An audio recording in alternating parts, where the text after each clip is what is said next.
पिशावर शहर अपने तारीखी और सकाफती पस मंज़र की वजह से दुनिया भर में एक अहम मकाम रखता है। ड्राई फ्रूट से लेकर सब्ज चाय या कुदरती पत्थर, सबका कारोबार इस शहर में होता है। हत्ता कि दुनिया की नंबर 1 जेमस्टोन मार्केट भी इस शहर के इलाके नमक मंडी में वाक़या है, जो गुज़श्ता कई दहाइयों से इस शहर में आबाद है। Peshawar gem mineral trade union और एपशिया यानी all Pakistan commercial export association के सदर अब्दुल जलील ने बताया कि ये मार्केट असल में मेवा मंडी थी, जो बाद कुछ पाकिस्तानी और अफगानी ताजरों की ज़मरत के कारोबार की वजह से जेमस्टोन मार्केट में तब्दील हुई। असल में तो ये इसको मेवा मंडी कहते थे। यहाँ पे पहले यहाँ लोग मेवे का काम करते थे, लेकिन चूंकि यहाँ पे एक आदमी था, उसका नाम था हाजी अशूर, और मेरा वालिद था, उसका नाम था अब्दुल रशीद। उन लोगों ने मिल के मोमंदी एजेंसी में 1957 में हमारे पैदाइश से आगे उन लोगों ने वो माइनिंग की और वहाँ से ज़मरूत निकाला, और फिर अफ़गानिस्तान से कुछ लोग ले आते थे याकूत। तो फिर ये मंडी आहिस्ता आहिस्ता वहाँ से शुरू हो गई 57 से। वैसी तो ये में वो मंडी थी, लेकिन अब चूँकि ये पूरा भर गया, स्टोन मार्केट बन गया बड़ा। डेवलपमेंट की जो बात आप करते हैं ना, तो पहले तो ऐसा था कि एक्सपोर्ट सही था, यहाँ पे कोई टेररिज्म सिस्टम नहीं था, लोग इंपोर्ट एक्सपोर्ट करते थे, माल आते जाते थे। अभी तो यूरोपियन या ऐसे लोग आते भी नहीं हैं, और फिर आज जो थोड़ा बहुत चल रहा है तो वो चाइनीज़ वगैरह आते हैं, वो चला लेते हैं, और ज़्यादातर काम लोग आजकल ईबे पे और पेपाल पे करते हैं। लेकिन मेरे ख़्याल में मैं इस फेवर में नहीं हूँ, क्योंकि प्रॉपर जो हम एक्सपोर्ट करें तो वो हमारे मुल्क को भी फ़ायदा होगा और हमें भी फ़ायदा होगा। लेकिन बस हुकूमतें ऐसी आती है कि वो एक्सपोर्ट में भी इतने मसले निकालते हैं कि एडवांस पेमेंट मंगाओ, तो एडवांस पेमेंट हमें कैसा लोग भेजेंगे। तो बस ये मसले वसाइल तो है हमारे। उन्होंने कहा कि मार्केट में दहशतगर्दी और कोविड की वजह से फॉरेनर्स अब यहाँ नहीं आते, ताहम चाइनीज लोग आते जाते हैं और ज्यादातर काम ऑनलाइन हो चुका है, मगर मैं इसको खुश आइन नहीं समझता, क्योंकि इससे एक्सपोर्ट कमज़ोर हो रहा है। गुज़श्ता 25 साल से जेमस्टोन के कारोबार से मुंसलिक दीर के ताजिर अब्दुल जब्बार ने कहा कि इस कारोबार को हुकूमती सरपरस्ती ना मिलने की वजह से मुश्किलात का सामना है, जिसमें एक मुश्किल पेपाल की सहूलत का पाकिस्तान में ना होना भी है। دا کاروبار خود سره روان دی، دا خود سره یو روزګار دی چې دا کله خکېږي، کله ورځي، کله داس یو اس کاروبار کا سب سے بڑا مسئلہ حکومتی اشربات کا نہ ہونا ہے۔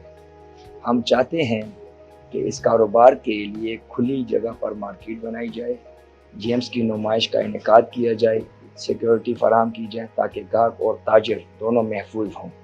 دوسرا بڑا مسئلہ رقم کی لین دین کا ہے، کیونکہ زیادہ تر کام آن لائن ہو گیا ہے۔ اس لیے انٹرنیشنل کاروبار کے لیے پامال کی عدم دستیابی ایک بڑی مشکل ہے۔ ہمارا مطالبہ ہے کہ اگر حکومت ہمیں پاکستان میں پامال کی سہولت فراہم کر دے تو اس سے ہماری بڑی مشکل حل ہو سکتی ہے، کیونکہ جیمز کا کام ایک ایسا کاروبار ہے جس کا سارا منافع ڈالر میں آتا ہے، اور اگر حکومت اس شعبے کو توجہ دیتی ہے تو ٹیکسز کے علاوہ بھی لاکھوں ڈالرز کا قیمتی زر مبادلہ اس کاروبار سے کمایا جا سکتا ہے۔ पिशावर जेमस्टोन मार्केट के बानी हाजी आशूर के पोते खलील खान ने बताया कि इस कारोबार के लिए लेबॉर्ट्रीज की अशद ज़रूरत है, मगर पत्थर की तशखीस या पहचान के लिए हमें पत्थर बैरून मुल्क भेजना पड़ता है, क्योंकि यहाँ आलमी मेयार की लेबॉर्ट्रीज कायम नहीं हैं। मौजूदा जो सूरत हाल है, ये तो मतलब अभी आपने ख़ुद भी सर्वे किया होगा, मतलब थोड़ा सा डाउन चल रहा है, क्योंकि ऑनलाइन जो कारोबार कर रहे हैं वहाँ पर जो पेपाल है वो बैंकॉक में है, मतलब और कंट्रीज़ में है, लेकिन पाकिस्तान में नहीं है। हमारे लिए ये सहूलत अगर हुकूमत पाकिस्तान मैसर कर सकते हैं कि पेपाल अकाउंट यहाँ पर हमारे लिए वो पैदा कर लेना, तो ये बिल्कुल बेहतर हो जाएगा, क्योंकि फिर हम बहुत तकलीफ़ से यहाँ पर गुज़र रहे हैं आजकल। बस यहाँ पर जो लोग हैं वो बाहर रहते हैं, वो उनके ज़रिए यार दोस्त है, उसके ज़रिए फिर यहाँ पर ट्रांसफ़र कर लेते हैं। चैलेंजेस मतलब ये है कि बहुत सारे चैलेंजेस हैं यहाँ पर। लेबॉर्ट्रीज़ नहीं है यहाँ पर, मतलब ये कि वो मतलब कोई चेक करना हो, उसके लिए सर्टिफिकेट बनाना हो, वो नहीं है। उसके लिए सहूलत अगर मैसर कर दे तो मेहरबानी होगी, क्योंकि यहाँ पर जब हम अच्छा पत्थर लेते हैं तो वो बैंकॉक भेजते हैं, उसकी लेबॉर्ट्री करने के लिए। जेम स्टोन एक्सपोर्टर और advance cutting expert Shahzad Ahmed कहते हैं कि इस सेक्टर में वो हज़ारों शागिर्दों को तरबियत दे चुके हैं, लेकिन अलमिया ये है कि महदूद वसाइल की वजह से ना हमारे पास बैनुल-अक़वामी मयार की मशीनें हैं और ना ही कोई मयारी टेक्निकल कॉलेज या तरबियती इदारा। फैसिटिंग हम तो बहुत पुराना कर रहे हैं, हमारे जो स्टूडेंट्स हैं जिन्होंने सीखा है वो भी कर रहे हैं, और बाज़ लोग हैं वो पुरानी ट्रेडिशनल इंडियन स्टाइल है उस पे कर रहे हैं, और वो जो है वो उस लेवल का नहीं है जो दुनिया मांगती है, क्योंकि आजकल जितनी ज्वेलरी बन रही है वो बिल्कुल उसमें कैलिब्रेशन मांगते हैं। कैलिब्रेशन उसमें आ नहीं सकती, वो ऐसे एक तुक्के का हिसाब है। ठीक है, वो भी एक आर्ट है, उसको हम वो पूरा नहीं कहेंगे, लेकिन ये कि ये मॉडर्न फैसिटिंग तक वो नहीं पहुंचती। और बाकी इसमें कुछ गवर्नमेंट से हम रिक्वायरमेंट्स करेंगे, जो ऑफिशियल बैठे हुए हैं जो बैठ के सारे बायलाज वगैरह बनाते हैं, उनसे हम कुछ रिक्वेस्ट करेंगे आज कि इधर हमारे पास पाकिस्तान और अफ़गानिस्तान में जो रॉ मटेरियल है वो एक तो इधर एक्सप्लोजिव मटेरियल बहुत महंगा है, दूसरा इधर रॉक्स हैं सख्त हैं तो बहुत मुश्किल से निकलता है और कम निकलता है, और इसके मुकाबले में अफ्रीका से वो मट्टी से निकल रहा है बड़ी आसानी से और बहुत उसके रेट्स कम हैं।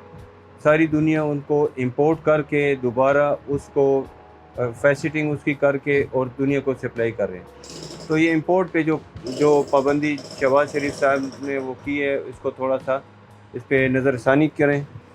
दूसरा, इसमें जो मशीनरीज़ वगैरह हैं, टूल्स वगैरह हैं, जो पाकिस्तान में तकरीबन बहुत कम 1% भी नहीं बन रहे, ये बाहर से आते हैं, इनको मंगवाने के लिए इसके ऊपर जो टैक्सेस वगैरह हैं वो ख़त्म किए जाएं और इजीली ये चीज़ें आएँ। बाज़ टाइम पे ये एयरपोर्ट्स पर महीनों पड़ी रहती हैं और बड़ी मुश्किल से इनको निकाला जाता है। अच्छा, इसकी एडवांस ट्रेनिंग के लिए आजकल बहुत कंप्यूटराइज मशीनें आई हैं जो अच्छा स्किल है, ये नहीं कि जो अपने नज़दीकी रिश्तेदारों को लेके बाहर भेज दिया, वो नहीं, जो ऑलरेडी इस काम से रिलेटेड लोग हैं उनको एडवांस ट्रेनिंग दी जाए चाइना में और मुख्तलिफ़ मुल्कों में। अच्छा, इसमें जो टूल्स वगैरह हैं वो फ्रीक्वेंटली ईज़िली वो इंपोर्ट हों, उसमें कोई मुश्किल नहीं हो। और सबसे ज़रूरी चीज़ जिस तरह मैं वो करूँगा, अब सिंगापुर, थाईलैंड, इंडिया, वो लोग स्टोन स्टडीड ज्वेलरी बाहर एक्सपोर्ट करते हैं, तो यहाँ पर हमारे जितने भी कोरेज वगैरह हैं वो हमसे स्टोन स्टडीड ज्वेलरी, सिल्वर हो, गोल्ड हो, जिसमें हम स्टोन लगाएं, वो वापस एक्सपोर्ट नहीं हो सकती। उसकी एक्सपोर्ट के लिए कोई हमें अच्छा सा पैकेज दें, अच्छा सा तरीका बताएं जिसमें हम ये स्टोन स्टडीड ज्वेलरी जो होती है, जो हम वैल्यू एडिशन करके इजीली हम बाहर बेच सकें। पाकिस्तान में जेमस्टोन इंडस्ट्री को माइनिंग के फरसुदा तरीकों से जान छुड़ाने, पत्थरों की पहचान के लिए लेबॉर्ट्री के क़याम और सिक्योरिटी और हुकूमती सरपरस्ती की अशद ज़रूरत है, क्योंकि इस सनत को तरक्की देकर ही अरबों डॉलर का ज़र मुबादला यकीनी तौर पर कमाया जा सकता है।